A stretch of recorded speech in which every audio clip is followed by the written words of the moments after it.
하나님께서 오늘 우리에게 주시는 말씀은 요한일서 3장 1절로부터 3절까지의 말씀입니다.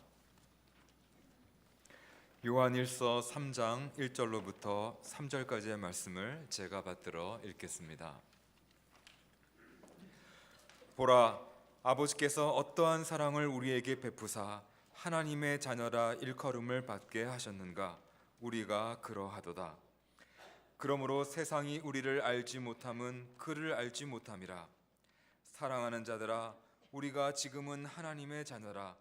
장래에 어떻게 될지는 아직 나타나지 아니하였으나 그가 나타나시면 우리가 그와 같을 줄을 아는 것은 그의 참모습 그대로 볼 것이기 때문이니 주를 향하여 이 소망을 가진 자마다 그의 깨끗하심과 같이 자기를 깨끗하게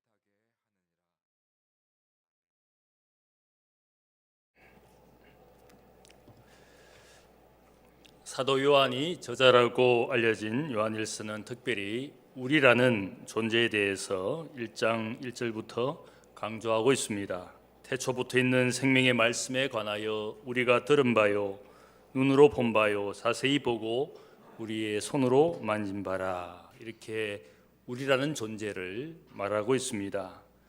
같은 요한이 저자라고 알려진 요한복음 1장에도 우리라는 존재를 볼 수가 있습니다. 말씀이 육신이 되어 우리 가운데 거하심에 우리가 그 영광을 보니 아버지의 독생자의 영광이요 은혜와 진리가 충만하더라. 요한복음이나 요한일서는 우리라는 이 존재들이 태초부터 있는 생명의 말씀이 우리 가운데 성육신하셔서 은혜와 진리가 충만한 분이라는 것을 목격하였다고, 눈으로 보고 귀로 듣고 손으로까지 만진 바가 된 이 사실, 이것을 증언하는 우리라고 말하고 있습니다. 어떻게 우리가 하나님의 자녀가 되었는지, 그리고 하나님의 자녀는 어떤 존재인지를 요한일서 오늘 3장에서 말씀하고 있습니다. 첫 번째, 우리는 하나님의 사랑으로 하나님의 자녀가 되었다고 말하고 있습니다. 1절 말씀을 보면 보라, 하나님의 사랑이 어떠한가, 이런 말로 시작을 합니다. 감탄을 하고 고백을 하면서 명령처럼 보라, 하나님의 사랑을 보라고 말하고 있습니다. 하나님의 사랑으로 우리를 자녀로 불러주셨다, 부르다, 깔레오라는 이 말 속에는 초청하다라는 뜻도 있습니다. 하나님이 우리를 단지 자녀라는 이름만 불러주신 것이 아니라 우리를 자녀 삼아주시는, 입양하여 가족이 되게 하시는 하나님의 부르심이라고 말하고 있습니다. 바울은 우리가 하나님의 자녀로 어떻게 입양되었는지 그가 말하기를 무릇 하나님의 영으로 인도함을 받는 사람은 곧 하나님의 아들이라. 너희는 다시 무수하는 종의 영을 받지 아니하고 양자의 영을 받았으므로 우리가 아바 아버지라고 부르짖느니라. 성령이 친히 우리의 영과 더불어 우리가 하나님의 자녀인 것을 증언하시나니 자녀이면 또한 상속자 곧 하나님의 상속자요 그리스도와 함께한 상속자이니라. 여기에 보면 바울은 하나님의 사랑으로 우리에게 보내주신 하나님의 성령이 곧 우리를 양자되게 하시는, 입양하시는 하나님의 영이라고, 하나님의 사랑 때문에 양자를 들이시는 그 하나님의 성령이 우리에게 오셨다는 겁니다. 그분 성령의 역사 가운데 우리가 하나님의 자녀가 되고 하나님의 가족이 되었다고 말씀하고 있습니다. 그래서 여러분이 성령의 역사 가운데 하나님을 아버지라고, 예수를 주라고 고백하는 성령의 역사를 우리가 경험한 것입니다. 과거에는 가족의 구성을 보면 부모가 낳은 자녀, 그리고 그 남편과 아내, 아버지와 어머니가 가족의 구성원이 되었습니다. 그것만이 가족이라고 생각했던 과거의 시대가 있었습니다. 하지만 요즘 가정을 보면 어떻습니까? 젊은 사람들이 결혼하기를 두려워합니다. 결혼하기를 두려워하는 여러 가지 이유가 있겠지만 그 중에 하나가 육아 문제를 두려워합니다. 자녀를 낳기는 낳지만 어떻게 키울까? 누가 키워줄까? 자신의 일, 직장 때문에 과연 육아를 할 수 있을까? 이런 걱정 때문에 쉽게 결혼을 하지도 못하고, 결혼을 하더라도 육아 문제 때문에 자녀를 잘 낳지 않습니다. 그래서 여러분이 아는 대로 최근에 한국 사회의 출산율이 1 이하로 떨어졌다 그럽니다. 이것은 세계의 보기 드문 낮은 출산율을 이제는 한국이 경험하고 있는 그런 시대가 되었습니다. 그만큼 육아라는 것이 힘들고 아이를 키우는 것, 과거에는 많은 자녀를 낳는 것이 행복이고 축복이었습니다. 제가 어릴 때 보면 저의 동네의 대부분 그 부모님들이 낳은 자녀들이 5명, 6명, 심지어는 저는 12명의 딸을 가진 가정을 알고 있습니다. 아들을 낳으려고 열심히 낳았는데 12명까지가 딸이었습니다. 그래서 온 동네 사람이 그 집을 딸 부자집이라고 말하는 그런 시대가 있었습니다. 많은 자녀를 낳는 것을 두려워하지 않고 오히려 축복이고 가정의 행복이라고 생각했던 그런 시대가 우리에게도 있었습니다. 하지만 아이 많이 낳는 것을 두려워하는 시대, 3명의 남자들이 병원 대기실에서 자신의 아내들이 아이를 출산하는 것을 기다리고 있었습니다. 간호사가 나와서는 첫 번째 남자에게 쌍둥이 남자아이들이 태어났다고 축하해 주었습니다. 이 소식을 들은 그 남편이 마침 제가 미네소타 트윈스 야구팀에서 활동하는 야구 선수인데 제 야구팀 이름처럼 쌍둥이 아이가 태어났네요. 고맙습니다. 그렇게 좋아했습니다. 조금 있다가 간호사가 다시 나와서 두 번째 남자에게 전합니다. 당신의 아내가 새 쌍둥이 남자아이를 낳았습니다. 이 말을 들었던 이 남자가 갑자기 얼굴이 이그러지면서 놀랍네요. 제가 3M 회사에 다니고 있는데 새 남자아이를 가지게 되었네요. 별로 기쁘지 않은 목소리로 대답을 했습니다. 간호사와 이 남자들의 대화를 듣고 있던 세 번째 남자가 갑자기 소리를 질렀습니다. 큰일 났습니다. 제가 세븐업 가게에서 일하고 있는 점원인데요. 걱정이 됩니다. 많이 낳는 것을 두려워하는 시대가 우리인 것 같습니다. 그러나 우리는 어쩔 수 없이 새롭게 우리의 가정, 우리의 가족 구성원을 생각할 때가 되었습니다. 결손 가정이 있습니다. 이혼하고 또 홀로 사는 편부, 편모 가정이 있습니다. 할아버지, 할머니와 사는 손자, 손녀가 중심이 된 그런 가정도 있습니다. 사건과 사고로 혹은 이혼으로 어쩔 수 없이 가족 구성원들이 위기에 처한 그런 가정도 많이 있는 것을 보게 됩니다. 또 저 시골에 가면 혈통이 다른 인종이 들어와서 우리 한국인이라는 자녀를 낳고 사는 그런 다문화 가정도 있지 않습니까? 이제는 낳는 것만으로 우리의 가정이 구성되는 그런 시대는 지나갔습니다. 새로운 가족의 개념, 새로운 가정의 개념이 우리 사회에도 이제는 우리가 이해하고 받아들여야 될 시대가 분명히 되었습니다. 요즘에는 입양을 통하여 부모와 자녀가 되는 일이 많아지고 있습니다. 고대 사회에서나 서양에서는 부모가 자녀를 출산하는 것으로 가족 구성원을 다 만들었다고 생각하지 않습니다. 많은 가정들이 입양을 통해서 가족을 구성하고 있는 것을 보게 됩니다. 어떤 초등학생 남자애들이 자기 반에 한 여자아이를 놀렸습니다. 이 아이가 양유로 가정에 들어와서 이 학교를 다니고 있는데 남자아이들이 이 여자아이를 놀렸습니다. 얘, 너는 친부모가 없어서 너희 양부모에게 입양되었지, 참 불쌍한 아이네. 그러면서 여자아이를 놀리기 시작했습니다. 여자아이가 그 소리를 듣고 참다가 결국 눈물을 주르륵 흘리고는 놀리는 남자아이들에게 소리쳤습니다. 너희들은 너희 부모가 낳았으니까 너희가 그 모양임에도 불구하고 부모님이 어쩔 수 없이 너희를 사랑해야 하지만 나는 내 양부모님이 나를 딸로서 사랑하기로 선택하여 주셨으니까 내 양부모님의 사랑이 너희들이 받는 그 사랑보다 훨씬 나아. 이 아이가 소리 지르는 것을 듣고는 아이들이 잠시 침묵에 빠졌습니다.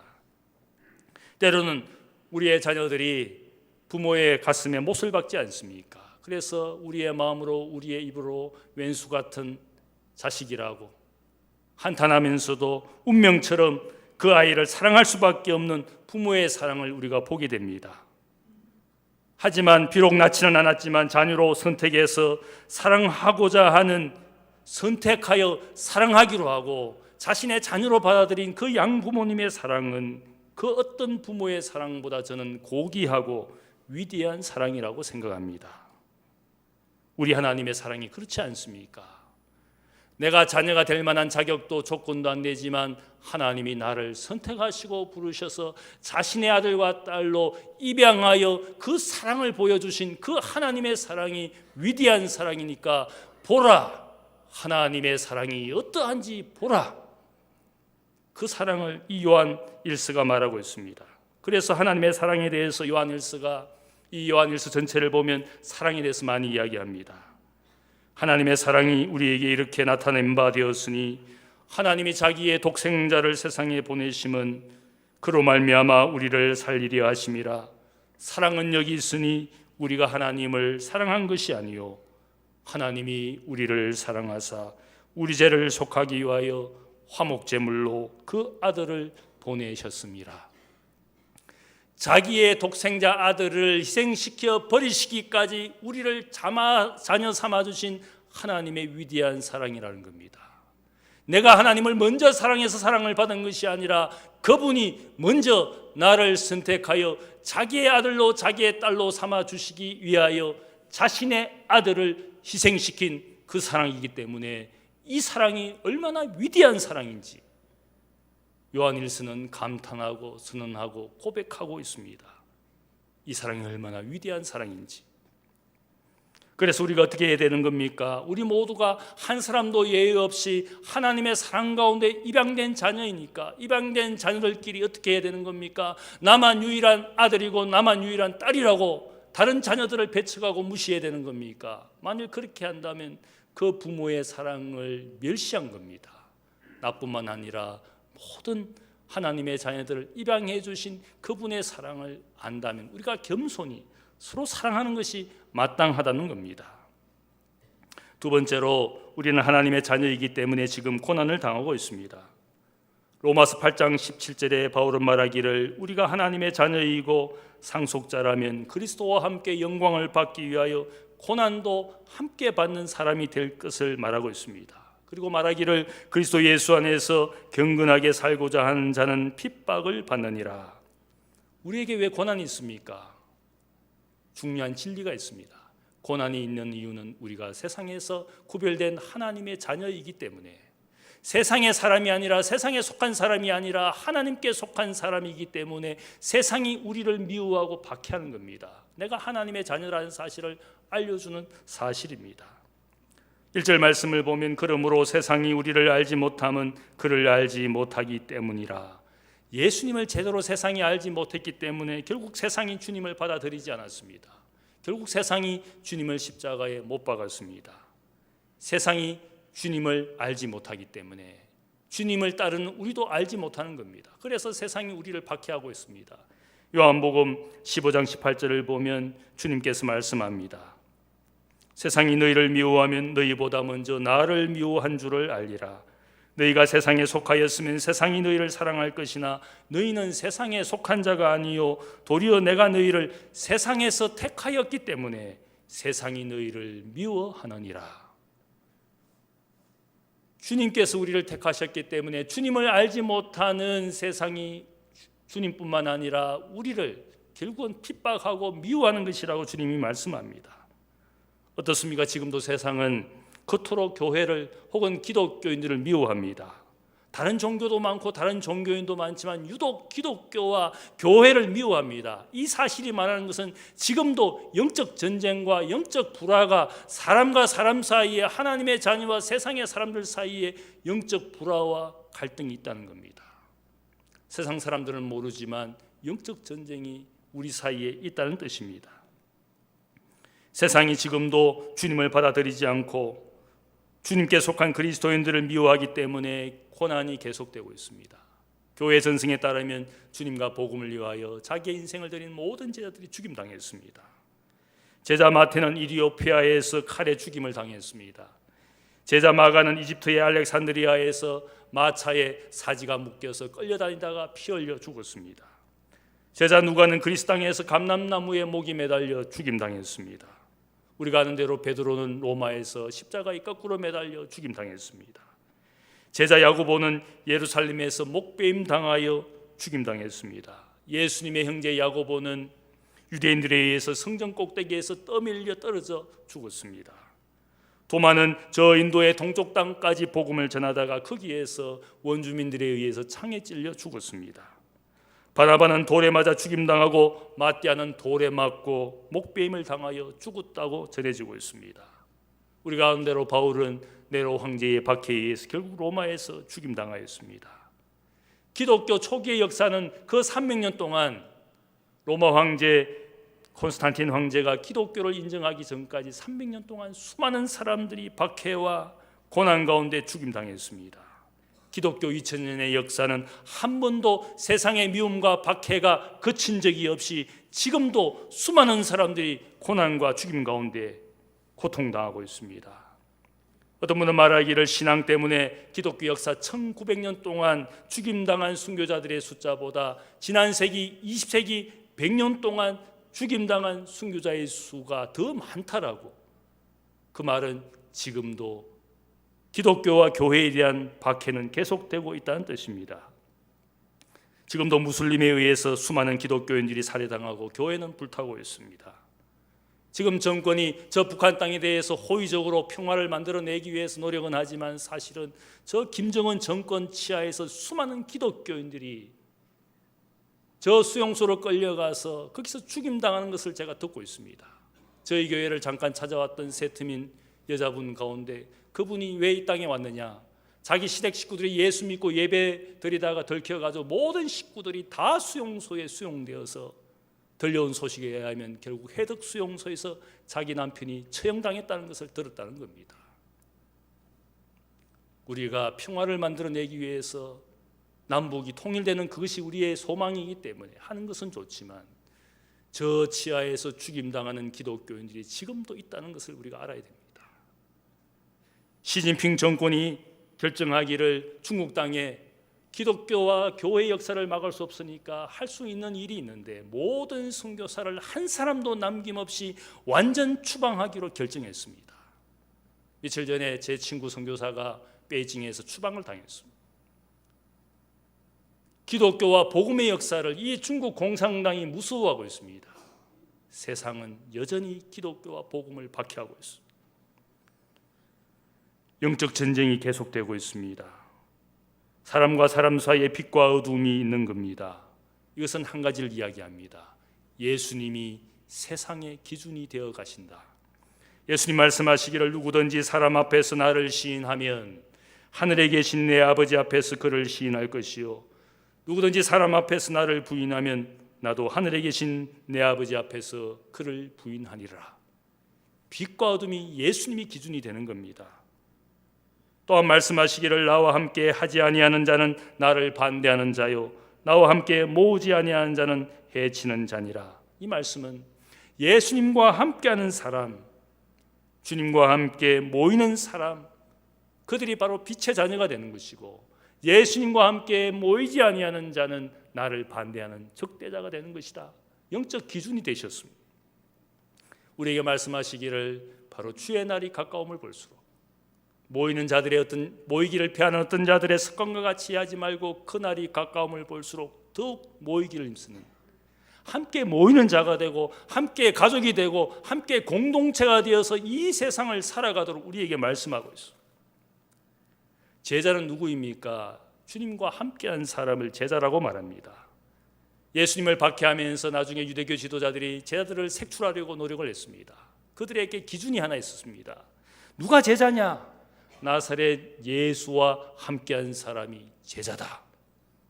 예수님을 따르는 많은 군중이 있지만 그들은 제자라고 말하지 않습니다. 예수님과 함께하지 않았던 사람입니다. 기적이 필요하고 치유가 필요해서 자신의 욕심을 이루기 위해서 주님을 따랐을 뿐이지 주님과 함께한 제자들은 아니었습니다. 오늘도 교회당을 들락날락거리는 사람은 많지만 누가 제자인지 구별할 수가 있습니다. 우리와 함께한 사람, 주님과 함께한 사람, 함께하며 고난과 시련을 견뎌내는 그를 제자라고 말하는 것이고 그를 하나님의 가족이라고 말하는 것입니다. 베드로가 12사도 중에 한 가룟 유다가 배반하고 결국 스스로 죽음을 택했을 때 나중에 그 빈자리를 보고 한 사도를 세우기를 제안했습니다. 누가 우리 중에 사도가 될 수 있는 것인가? 그 자격 조건을 하나를 제시했습니다. 항상 우리와 함께 다니는 사람 중에 하나를 세우자. 항상 주님 곁에 있던 사람 가운데 우리 중에 그 사람을 사도로 세워서 빈자리를 채우자. 그의 조건은 한 가지였습니다. 주님과 항상 함께 있었던 사람.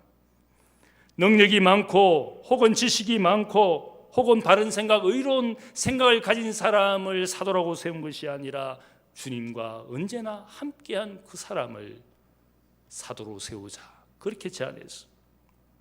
함께 있는 사람, 그가 제자입니다.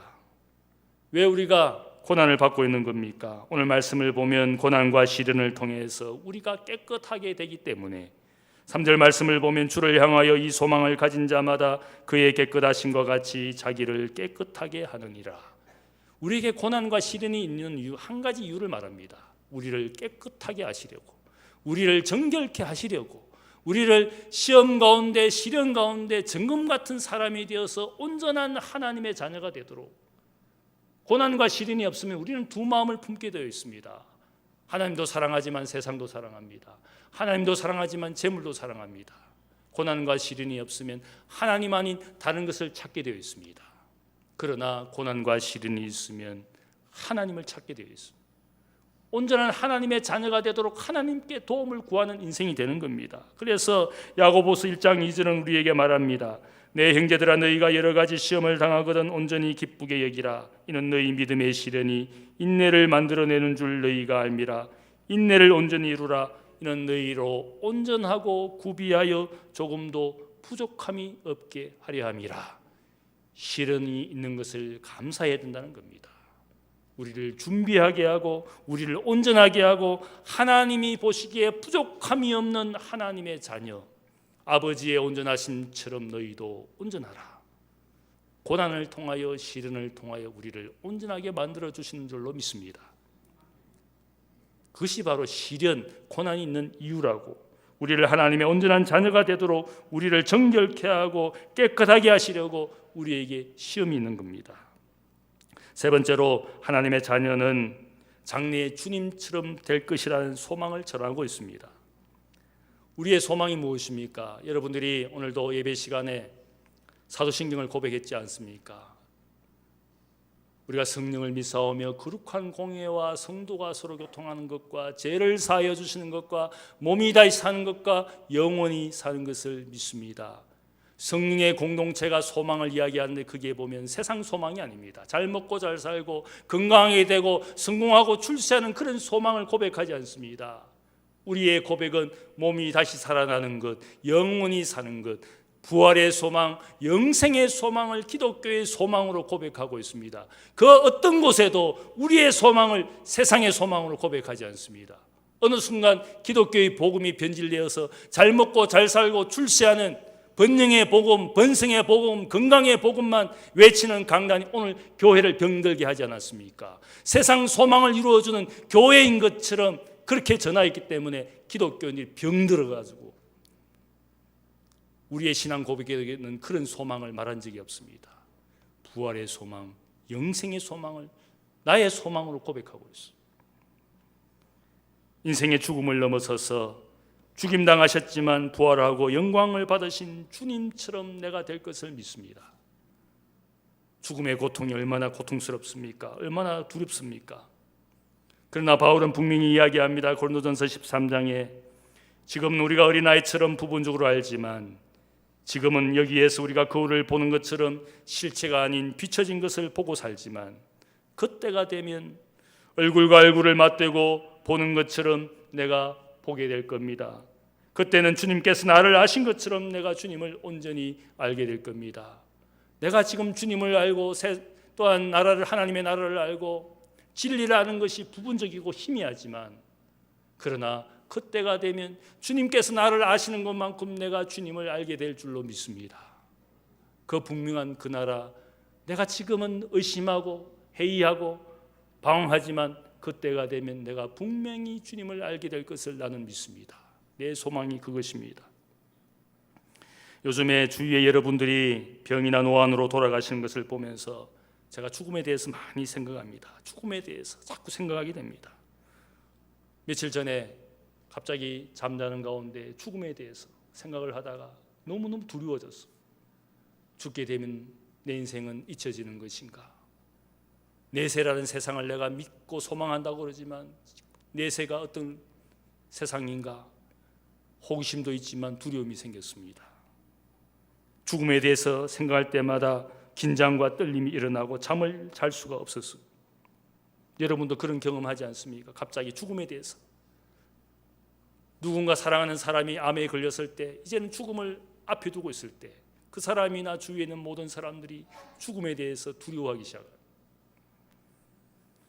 최근에 아르헨티나 프로축구 선수 에밀리아노 살라 선수의 이야기를 아마 여러분이 들어보았을 겁니다. 28세의 프로축구 선수인 이 사람이 프랑스 축구리그에서 발군의 실력을 발휘해서는 영국 최고의 축구 리그가 있는 영국의 카디프 시티라는 축구팀의 스카웃이 되었습니다. 그래서 이 사람이 이제는 프랑스 땅을 떠나고 경비행기를 타고 영국 해협을 건너서 새로운 축구팀에 합류하려고 경비행기를 타고 영국 해협을 건너다가 이 비행기가 추락되었습니다.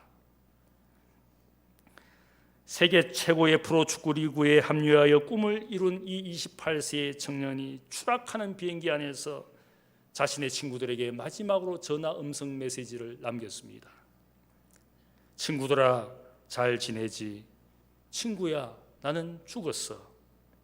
낭떠에서 계속 일들을 처리했고 그 일들이 아직도 마무리하지 못했는데 친구야, 내가 탄 이 비행기가 곧 추락할 것으로 보여. 이 비행기는 오늘 아침 카디프를 향해 떴고 오후엔 내 새로운 축구팀에서 훈련을 할 예정이어서 내게 무슨 일이 일어나는 걸까? 너희는 잘 지내는 거지? 다 괜찮지? 1시간 반 이후에도 나에 대한 소식이 없다면 다른 사람들에게 너희가 나를 찾도록 시킬지 모르겠어. 난 없을 테니까. 하지만 너희는 내가 없어졌음을 알잖아. 아빠, 너무 무서워요. 추락을 앞에 두고 죽음을 생각하는 전도유망한 28세의 축구 선수는 마지막 순간에 자신의 아버지를 찾았습니다. 아버지, 너무 무서워요. 자신에게 생명을 준 육신의 아버지를 살라 선수는 마지막으로 생각했습니다. 우리는 죽음을 생각하지 못하고 살다가 죽음을 앞에 두었을 때 얼마나 두렵고 얼마나 무섭고 얼마나 불확실하여 떨리고 있습니까? 우리는 죽음 앞에 영혼과 생명의 기운이신 하나님 아버지를 찾지 않을 수가 없습니다. 죽음의 생각에 두려워서 잠 못 이루는 그 순간에 제 마음에 평안이 찾아왔습니다. 내 영혼과 생명을 있게 하신 하나님이 나의 하나님이시고 나의 아버지인데, 여기에는 작은 진리를 믿고 불확실한 진리를 믿고 우리가 믿음과 소망을 고백하지만 분명히 저기에는 확실하고 영원한 진리를 말씀하시며 우리를 기다리시는 하나님 아버지가 거기에서 기다리신다는 생각을 하는 순간에 제 마음에 평강이 찾아오기 시작했어요. 고난과 죽음 앞에 절망하고 고통하는 인생에게 우리 하나님께서 소망을 주셨어요. 십자가의 고통스러운 죽음 앞에 우리 주님께서 마지막으로 아버지를 찾았습니다. 엘리 엘리 라마 사박타니, 나의 하나님 어찌하여 나를 버리셨나이까? 나의 아버지 어찌하여 나를 이 죽음의 고통에 버려두셨습니까? 주님의 절규였어.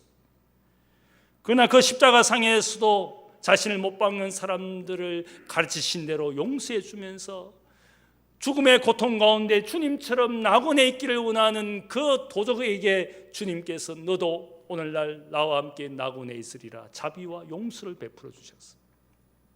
그리고는 마지막 주님의 외침이 무엇입니까? 아버지여, 내 영혼을 맡아주소서. 내 영혼을 아버지께 부탁합니다.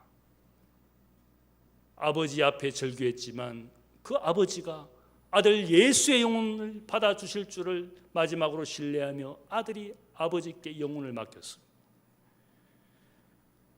요한은 고난과 시련 가운데 있는 그리스도인들에게 분명히 말합니다. 사랑하는 자들아, 우리가 지금은 하나님의 자녀라.